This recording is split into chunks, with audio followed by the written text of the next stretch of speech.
Les échos du Sud et d'ailleurs. Les échos du Sud et d'ailleurs, chers amis téléspectateurs, nous sommes donc encore avec vous pour un autre numéro.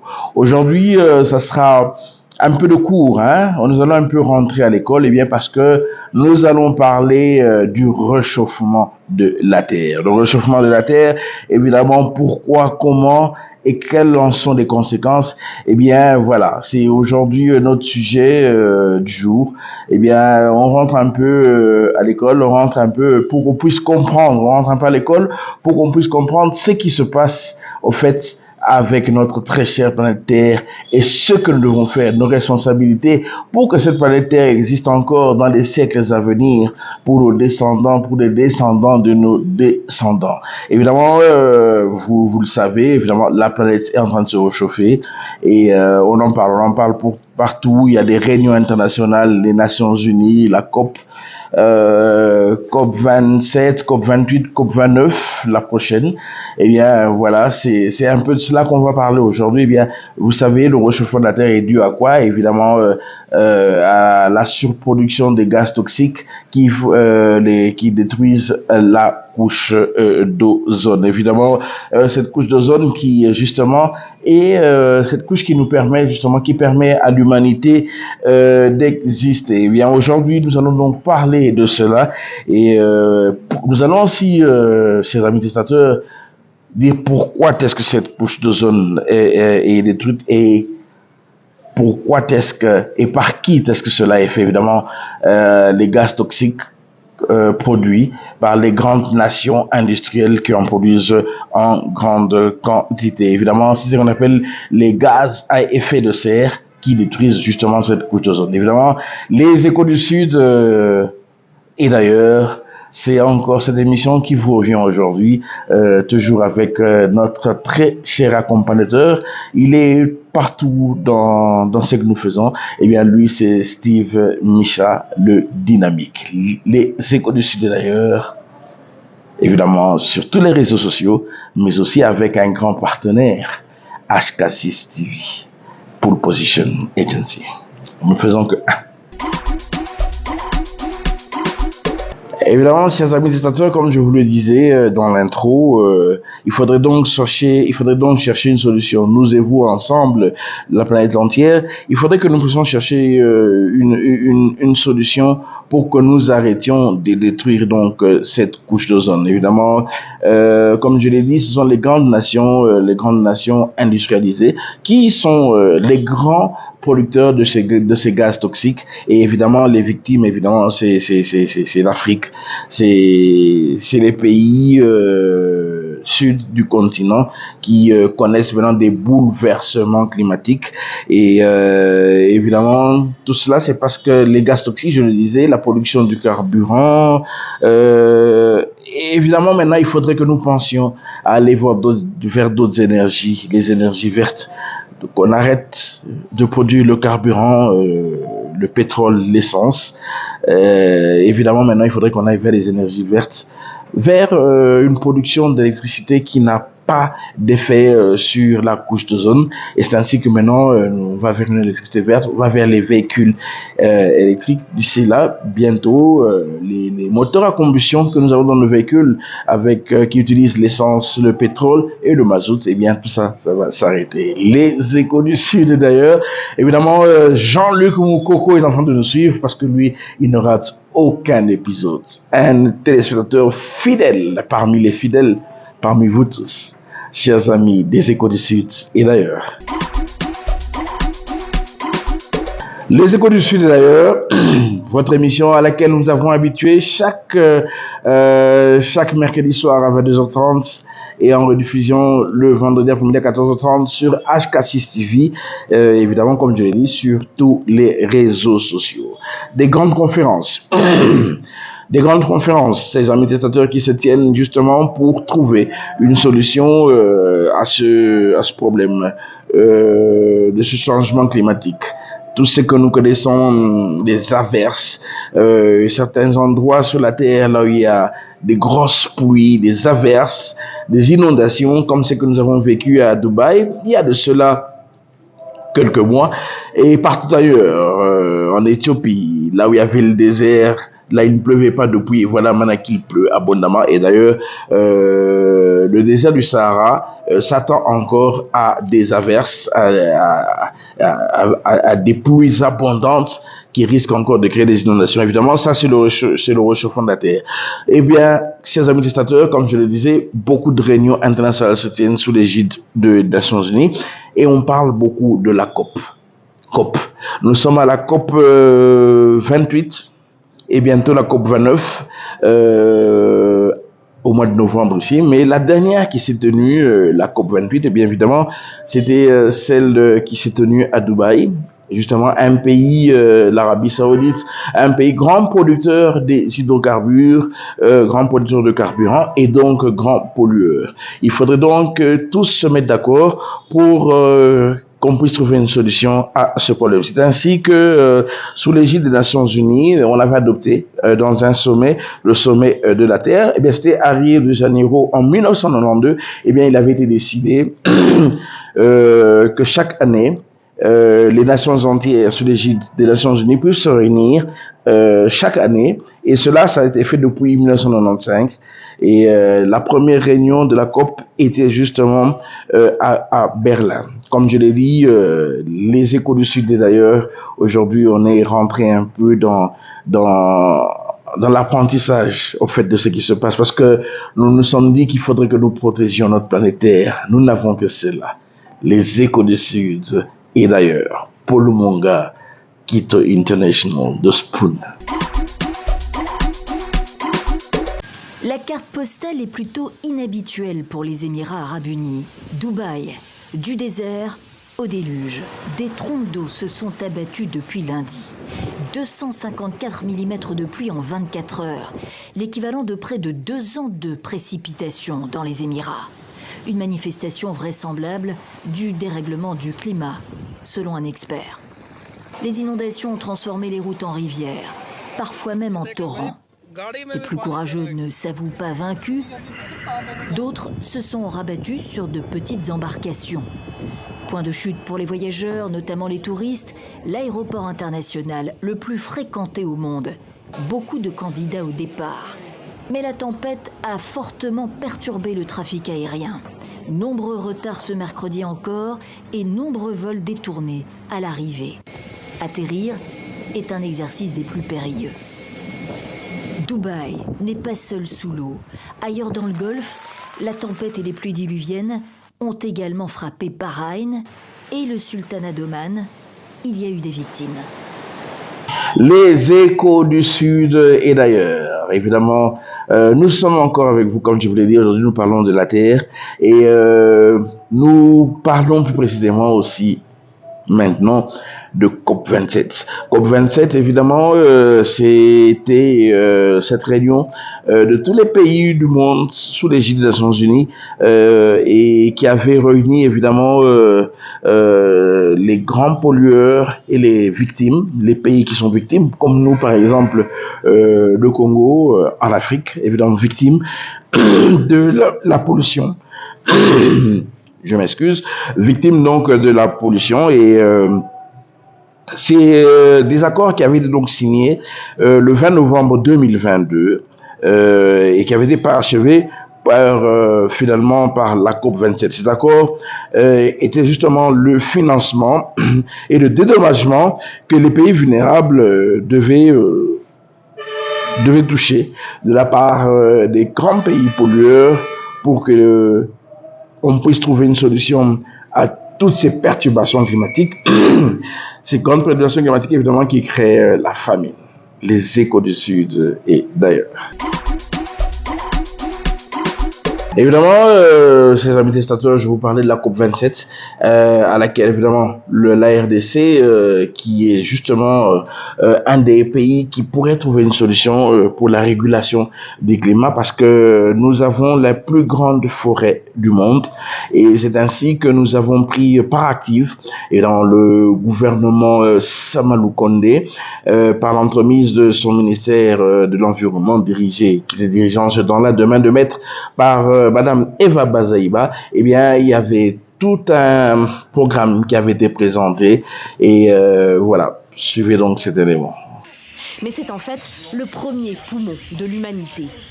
Car la forêt du bassin du Congo a une meilleure capacité de séquestration du CO2 que la forêt amazonienne. Elle capture et stocke plus efficacement le carbone de l'atmosphère, ce qui limite le réchauffement climatique. La forêt est un nettoyeur. La forêt a besoin de CO2 pour pouvoir vivre. Et tout ce qui est éjecté au niveau de l'atmosphère, grâce à la forêt les récupère pour pouvoir les utiliser en synthétisant ses propres aliments. Ce rôle-là écologique que joue la forêt est une fonction vraiment primordiale. C'est au cœur de cette forêt, à Yangambi, dans la province de la Chopo, dans le nord de la RDC, qu'une centaine de scientifiques préparent la COP27 de novembre prochain. Le Premier ministre congolais a lancé les travaux lundi. L'année dernière, à la COP26, la RDC s'est engagée à se présenter comme un pays solution au réchauffement climatique, notamment car sa forêt luxuriante stabilise le climat mondial. Mais si des solutions existent ici, elles ne doivent pas pénaliser les dizaines de millions de personnes qui vivent dans et de cette forêt. Maintenant, le besoin de la population de Yangambi, c'est qu'on prenne en compte cette population en qualité de protecteur justement de cette solution basée sur la nature que recherche l'humanité pour faire face aux enjeux du climat. Si on considère aujourd'hui que Yangambi, c'est l'un des échantillons de la RDC Pays Solutions, alors les protecteurs de ces forêts, les protecteurs de ces ressources en eau, les protecteurs de cette biodiversité qui constitue la population a droit à une compensation. La RDC attend une compensation équitable de la part des pays riches et pollueurs pour les efforts que doivent entreprendre les populations du bassin du Congo. Car ce sont elles qui doivent changer leur mode de vie pour préserver la forêt. La vraie cause de la déforestation, c'est la pauvreté. C'est l'extrême pauvreté. Les gens sont pauvres, c'est la raison pour laquelle ils vont couper des arbres. Les gens sont pauvres, c'est la raison pour laquelle ils vont faire de l'agriculture itinérante sur Bréli. La pauvreté fait qu'on n'a pas assez d'électricité, accès à l'énergie. S'il y a une réponse à la question de l'énergie, s'il y a une réponse à la question de l'extrême pauvreté, s'il y a des alternatives pour les populations de ce pays et pour les populations qui vivent des forêts et dans les forêts, nous croyons qu'il sera possible de baisser le rythme de la déforestation et de préserver les forêts pour l'intérêt de l'humanité. À la COP26, les partenaires bailleurs de fonds de la RDC ont promis 500 millions de dollars à Kinshasa pour renouveler un accord de 2016 sur la protection des forêts. Selon le gouvernement congolais, l'argent n'a toujours pas été décaissé. La dernière COP, comme je vous le disais, la COP28 qui s'est tenue à Dubaï, en Arabie Saoudite, avait pris certaines résolutions. Les résolutions comme celle-là, il fallait effectivement dédommager les nations victimes. Et il y avait plus de 10 000 participants à cette COP, chers amis téléspectateurs, les pays pollueurs, les grandes nations industrielles du monde, évidemment, traînent les pas. Jusque-là, on a promis qu'on allait dédommager les pays victimes de ce réchauffement de la Terre. Eh bien, les choses ne viennent pas. On dit qu'il faut chercher maintenant des énergies propres. Il faut qu'on abandonne la houille. Mais il faut un dédommagement pour cela. L'Afrique du Sud en a fait les frais. Ils ont arrêté toutes leurs usines d'houille où ils produisaient le coke. Là, ils produisaient justement le courant. Et c'est une des raisons pour lesquelles l'Afrique du Sud a vécu des moments durs parce qu'ils attendaient, ils ont suivi ce qu'on leur avait demandé, le mot d'ordre leur avait été donné, d'arrêter avec la houille, avec la coke et de maintenant aller vers les énergies vertes, aller vers l'énergie solaire par exemple. Mais il faut des financements pour cela. Et jamais l'Afrique du Sud n'a été financée par la COP. Et voilà que maintenant ils sont rentrés à la houille, à la coke, pour trouver une solution momentanée qui ait du courant comme dans l'Afrique du Sud. Les échos du Sud et d'ailleurs.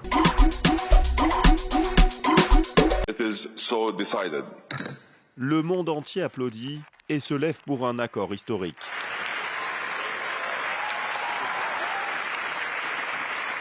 Après plusieurs nuits intenses de négociations, la COP28 se conclut par un consensus. Le président émirati de la conférence, Sultan Al-Jaber, s'en félicite. And from the bottom of my heart, thank you. Du fond de mon cœur, merci. Nous avons fait un long voyage ensemble. Au cours des dernières semaines, nous avons travaillé très dur pour sécuriser un meilleur futur pour nos peuples et pour notre planète. Un accord, mais avec des ambitions revues à la baisse. Le texte appelle désormais les pays à transitionner hors des énergies fossiles. Les mots ont leur importance. Le terme de sortie a été supprimé. Vous trouverez toujours des phrases, des paragraphes, des sections que l'on aurait pu tourner différemment, que l'on aurait aimé ne pas voir apparaître. Mais dans un environnement multilatéral, avoir un document fort en commun, je trouve que c'est une source d'optimisme. À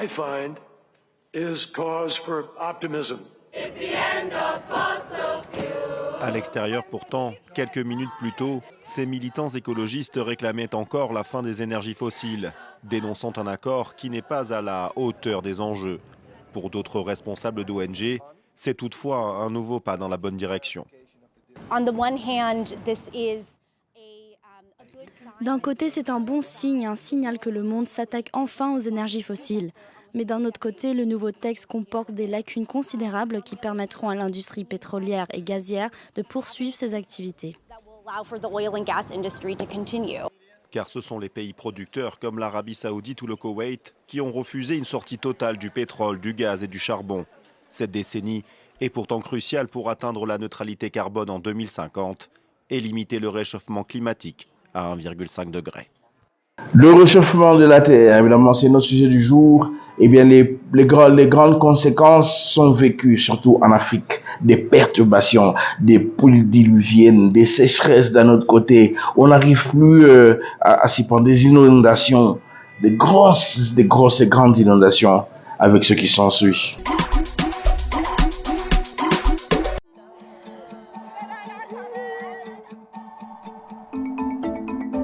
Vagues de chaleur mortelles, sécheresses prolongées, inondations, cyclones tropicaux. L'Afrique souffre de manière disproportionnée du changement climatique et des coûts liés à l'adaptation. C'est ce que révèle le rapport de l'Organisation météorologique mondiale, OMM, sur l'état du climat en Afrique en 2023.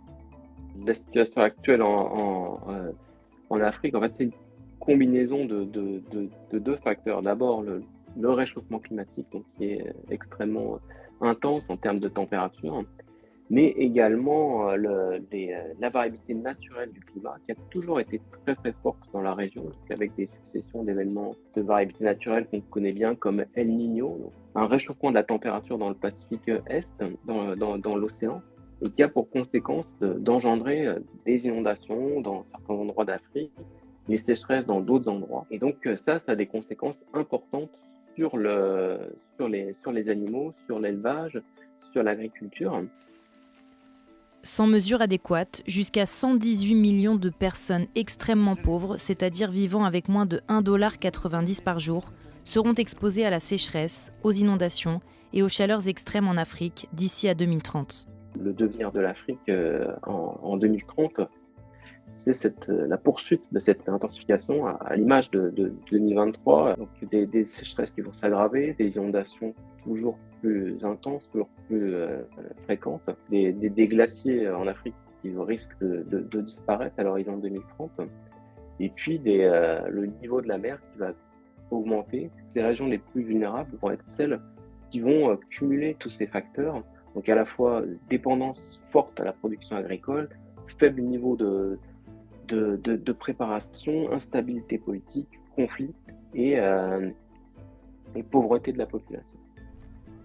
Pour faire face à ces phénomènes climatiques extrêmes qui perdurent et qui s'intensifient, le rapport insiste sur la mise en place de mesures d'adaptation, comme les systèmes d'alerte précoce.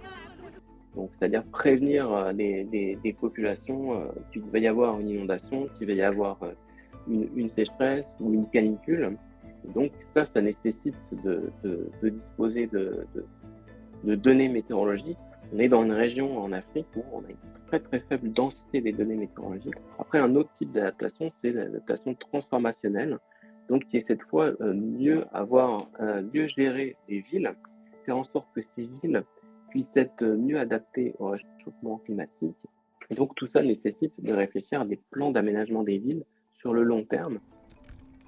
Mais comment financer ces mesures sur l'un des continents les plus pauvres de la planète ? Aujourd'hui, les pays africains perdent en moyenne 2 à 5% de leur produit intérieur brut à gérer les extrêmes climatiques. Sachant que ces pays n'ont très peu contribué aux émissions de gaz à effet de serre, est-ce que c'est normal que ce soit à eux de payer la facture ? Et ça fait 20 ans que les pays les plus vulnérables demandent un financement des pays les plus émetteurs pour les pertes et dommages, et c'est seulement l'an dernier, la COP28, qu'on est arrivé à un accord financier. Donc on a vraiment des flux financiers qui sont insuffisants pour financer l'adaptation en Afrique, pour financer les dommages du réchauffement climatique. Et ça fait vraiment peser une menace pour le développement de ce continent. Les experts du climat demandent également des moyens supplémentaires pour développer la recherche sur l'Afrique et en Afrique. Le continent ne reçoit actuellement que 3% du financement climatique mondial, malgré sa vulnérabilité élevée au réchauffement climatique. Chers amis testateurs, l'Organisation météorologique internationale tire la sonnette d'alarme parce que ça ne va plus. La Terre ne fait que se réchauffer et évidemment les catastrophes aussi ne font qu'augmenter. Et vous savez, tenez-vous bien, ces catastrophes que la Terre vit, ces tremblements de terre, ces typhons, ces inondations, eh bien, tout cela coûte, tenez-vous bien, 200 millions de dollars par jour à la planète, les Échos du Sud et d'ailleurs.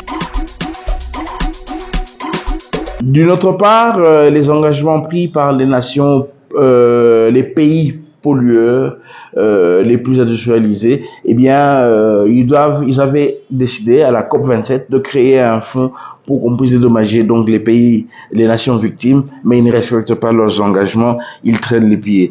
Mais au fait, exactement, au point de vue météorologique, qu'est-ce qui se passe? On nous parle beaucoup maintenant de El Niño, on nous parle de El Niña, mais c'est quoi ce nouveau langage? Eh bien, nous rentrons un peu à l'école pour apprendre les Échos du Sud et d'ailleurs.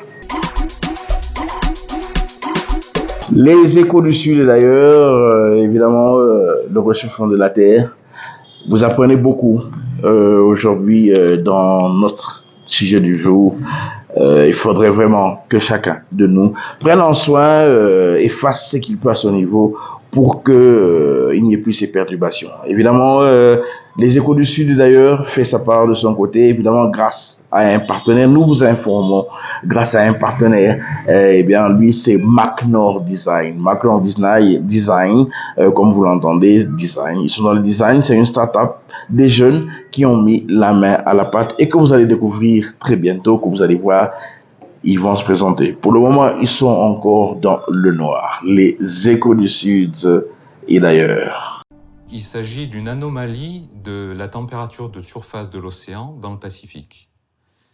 Habituellement, c'est ce qu'on voit sur ce schéma, les vents dominants sur le Pacifique sont des alizés qui poussent les eaux de surface les plus chaudes vers l'ouest.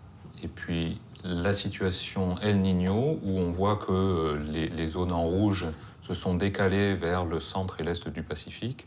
Donc les températures les plus chaudes, autour de 26 à 30 degrés, se retrouvent maintenant beaucoup plus à l'est. La contrepartie côté atmosphère, c'est qu'au-dessus de ces eaux les plus chaudes, il y a aussi les orages les plus violents, la convection, donc les mouvements verticaux les plus forts, et les précipitations les plus fortes. Tous les El Niño ne se valent pas. Un El Niño, on va dire classique, ne va pas dépasser 1,5 degré.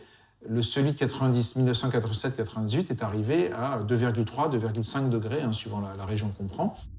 Résultat, une saison cyclonique exceptionnelle au-dessus du Pacifique. Ouragan, cyclone ou typhon, quels que soient les noms qu'on leur donne en fonction de la zone où elles se produisent, ces tempêtes tourbillonnantes ont battu plusieurs records. Dans les tempêtes tropicales, dès que le vent dépasse ce seuil de 120 km/h, on les passe en catégorie cyclone. En deçà, entre 120 et 60 km/h, c'est une tempête tropicale, et encore en dessous, c'est une dépression tropicale. Donc en général, on prend en charge en prévision le phénomène dès qu'il atteint le stade de dépression tropicale. On commence à être vigilant sur le phénomène. Et quand il atteint le seuil de tempête tropicale, donc c'est-à-dire 60 km/h, on lui donne un nom qui permettra ensuite de le suivre de manière plus simple. El Niño se manifeste donc par un réchauffement hors du commun des eaux de surface à l'est du Pacifique. Dans le futur, les eaux de surface vont être plus chaudes et l'intensité des tempêtes est directement liée à la température des eaux qu'elles traversent. Dans les prévisions sur les comportements des ouragans et des typhons dans le futur, il y a beaucoup d'études qui ne sont pas toutes d'accord d'ailleurs. Mais elles suggèrent toutes que les tempêtes pourraient être moins nombreuses, mais plus intenses. Et si le réchauffement climatique se combinait avec un El Niño très fort? Les effets de l'un et de l'autre seraient-ils démultipliés? C'est un scénario sur lequel la science n'a pas encore suffisamment de recul, mais qui fait l'objet de nombreuses recherches. Le réchauffement climatique amplifie, c'est-à-dire pas que pour El Niño, pour l'ensemble de la planète, amplifie les phénomènes extrêmes qui existent de façon naturelle. Là, c'est la conjonction du réchauffement climatique, où chaque année ça se réchauffe un peu plus, et d'El Niño. On a vu qu'El Niño, affecte un quart de la surface de la planète. Donc quand il y a 1 degré de réchauffement d'El Niño, il y a 0,1 degré en plus au niveau global. Et les conséquences à venir d'El Niño ne se limiteraient pas au seul Pacifique. Ce mécanisme météorologique est l'un des plus puissants moteurs de changement du climat mondial. C'est pas du tout aussi localisé qu'il pourrait y paraître vu de l'Europe en fait. C'est que au niveau des tropiques, on a déjà la moitié de la surface du globe qui se trouve entre 30 degrés nord et 30 degrés sud. En plus, l'océan Pacifique, c'est vraiment un monstre au niveau océan sur la planète, puisqu'on a 17 000 km des côtes de l'Amérique du Sud jusqu'aux Philippines de l'autre côté. El Niño est loin d'avoir dit son dernier mot.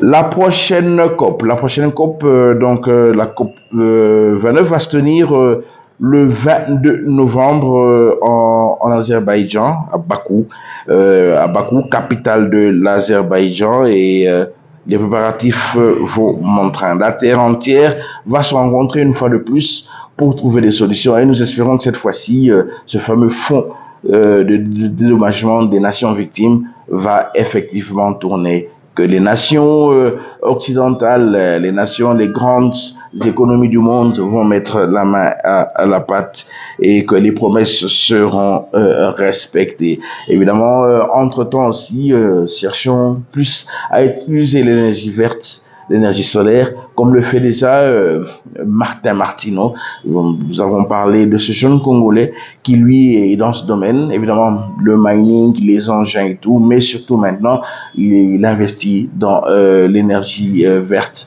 Évidemment, l'électricité, grâce les batteries électriques, évidemment, qui vont permettre aux véhicules électriques maintenant d'exister partout. Il n'y aura plus l'énergie fossile que nous avions dans le passé. Martin Martino, évidemment, nos très sincères félicitations et nos encouragements. Voilà, c'était ça. Nous avons parlé aujourd'hui du réchauffement de la Terre, chers amis téléspectateurs. Eh bien, restez toujours branchés sur la même émission, Les Échos du Sud, et d'ailleurs, pour apprendre encore plus au numéro prochain.